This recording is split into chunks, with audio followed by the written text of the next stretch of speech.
Hello சொந்தங்களே, அஸ்ஸலாமு அலைக்கும். எல்லாம் எப்படி இருக்கீங்க? நம்ம ஃபேன்சி கிச்சனில் நாகர்கோவில் கன்னியாகுமரி சைடெலாம் ஃபேமஸான முந்திரி கொத்து நம்ம சேனலில் செஞ்சு காமிப்போம். எப்படி செய்கிறதுன்னு பார்ப்போம். அதுக்கு ஒரு 1/2 கிலோ பாசி பயிர் எடுத்துருக்கோம். ஒரு இரும்பு வானில் போட்டு நல்லா செவக்க அதை வறுத்துக்கலாம். அதோட 4 ஏலக்காய் போட்டுக்குவோம்.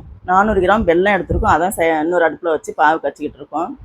நல்லா செவக்க வறுத்தா நல்லா சூப்பராக இருக்கும். ஒரு வாரம் 10 நாள் வெளியில் வச்சு நம்ம சாப்பிடுவோம்.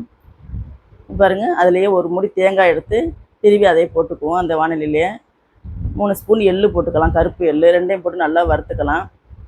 வறுத்த பயிரெலாம் ஆறிடுச்சு. மிக்சியில் போட்டு கொரகொரப்பாக பவுட்ரு பண்ணிக்கலாம். ரொம்ப நைஸாக பவுட்ரு பண்ண வேணாம், கொரகொரப்பாக அரைச்சி வச்சுக்குவோம். அதோட அந்த தேங்காய் எள்ளு போட்டு வறுத்து வச்சுருக்கோம்ல, அதையும் போட்டு அதே போல் கொரகொரப்பாக வறுத்து அந்த வறுத்து வச்ச பாசி பயிரிலையே போட்டு அதையும் போட்டு ஒன்று மிக்ஸ் பண்ணிக்குவோம். வெள்ளை பாவு ரெடி ஆகிடுச்சு. அதையும் நம்ம ஊற்றிக்கலாம் வடிகட்டி. நல்லா சூடாக இருக்கையிலே ஊற்றிக்கிங்க வெள்ளைப்பாவு.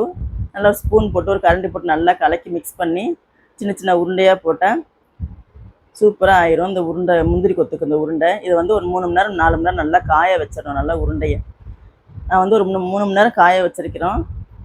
அதுக்கப்புறம் எடுத்து பொரிச்சிக்கலாம். இதுக்கு ஒரு மாவு ரெடி பண்ணணும். அரிசி மாவு 1 கப் எடுத்துருக்குறோம்.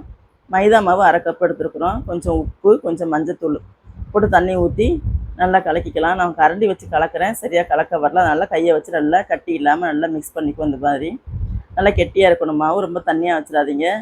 ஒரு வானிலை எண்ணெய் ஊற்றி எண்ணெய் காஞ்சதுக்கப்புறம் நம்ம செஞ்சு வச்சுருக்க உருண்டை எடுத்து 3 மூணாக அந்த மாவில் போட்டு நனைச்சி முக்கி போட்டுற வேண்டியதான். இங்கே பாருங்கள், சூப்பராக 3 மூணாக தான் போடணும், 1 ஒன்றா போடக்கூடாது.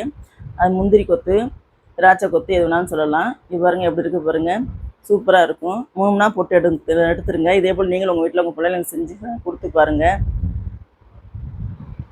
நல்லா இருக்கும். டிஃப்ரெண்டான டேஸ்ட்டில் வெளியில் வச்சு 10 நாளைக்கு கூட வச்சு சாப்பிட்லாம், வீணாக போகாது. நீங்களும் உங்கள் வீட்டில் எப்படி செஞ்சு பார்த்துட்டு கமெண்ட்டில் சொல்லுங்கள். அஸ்ஸலாமு அலைக்கும் வரஹ்மத்துல்லாஹி வபரகாத்துஹு.